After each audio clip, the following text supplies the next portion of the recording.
Hello friends, how are you? Today we will talk about probability. Probability contributes around 10% of the overall marks that you can score in class 12 mathematics examination. It is relatively easy to score marks in probability considering it is a straightforward subject and the questions are also straightforward provided you understand the subject properly. So let's begin. So let's start with the definition of probability. So if you look at the definition of probability, it is about assigning a numerical value of the chances of happening an event. For example, if you're watching this video, what are the chances that you will complete this video? So you can either complete or you will not complete.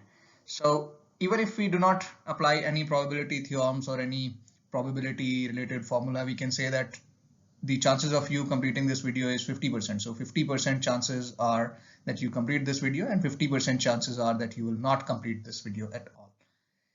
But let's look at it, how it actually works theoretically. So now since we have understood that the outcome of this event that you complete this video or not is 50%, let's see how it is derived in a theoretical fashion.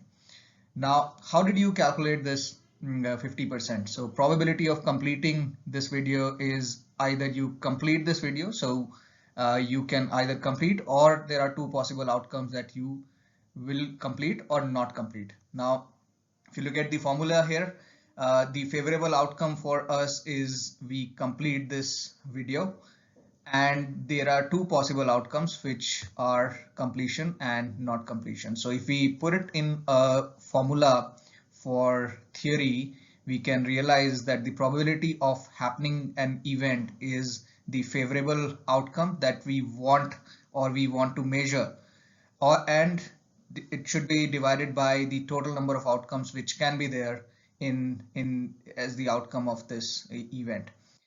Now this division or the denominator is also called as sample space.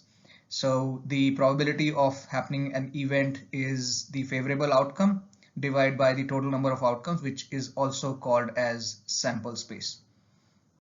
Now since you have understood the formula, let's apply it on some of the problems that you may get in the examination. It's a very simple problem. Let's start with the simplistic problem that you can get. So now we have understood that the probability of happening an event is equal to the favorable outcome that we want to measure divided by the total number of outcomes, total outcomes that can happen in the sample space. You would have seen this dice, very common in the class 12 probability. The problems, there are a large number of problems that you can get for this simple pair or simple dice that that one can roll and get the possible outcome. Now let's say if we have a dice which has got 6 faces and it is numbered 1 to 6, and assuming that it is a kind of device which is independent. So if you roll the dice, you can get any of these 6 faces randomly. So what is the probability of getting 1? Now we've just seen that the favorable outcome is should be divided by the total number of outcomes to get the probability. Now our favorable outcome is getting a 1. And what are the total number of outcomes that can happen? So you can either get 1 or 2 or 3 or 4 or 5 or 6. So the favorable outcome for us is 1 and total number of outcomes are 6. So the probability of getting a 1 is 1 by 6. Similarly, probability of getting a 2 is 1 by 6. So similarly, because it is a independent unbiased dice, so if you roll this dice, you can get any possible outcome. So the probability of getting any of these faces is equal, which is 1 by 6. Let's make this problem a little more complicated. What is the probability of getting a 1 or a 2? 1 or a 2. So we are measuring a probability of getting either 1 or 2 when you roll the device. Now the probability of getting a 1 or 2, if we put it in the same concept, our favorable outcome is getting a 1 or getting a 2 or getting a 1 and 2 both at the same time, which we see it will not happen, and it should be divided by the total sample space. So generally if you conduct this event, or it is also called experiment, so if you do this experiment or conduct this event, the total number of outcomes generally remains same. So the total number of outcomes will remain 6, but now our favorable outcomes have become 2. Now the probability that you can measure or calculate is 2 divided by the total number of outcomes 6, which will be 1 by 3. Now, since we have understood how to get the probability through the simple method, but let's put this also in a theory. Now, if you look at how this theoretically how this probability is calculated, it is calculated through a probability theorem, which is also called additional theorem for probability. Now, it says that the probability of happening two events, which is in our case it was probability of getting 1 or 2, is probability of either getting 1 or probability of either getting 2 plus probability of getting 1 and 2 together. So this is the first theorem that I wanted to discuss, but let's leave it for the next video.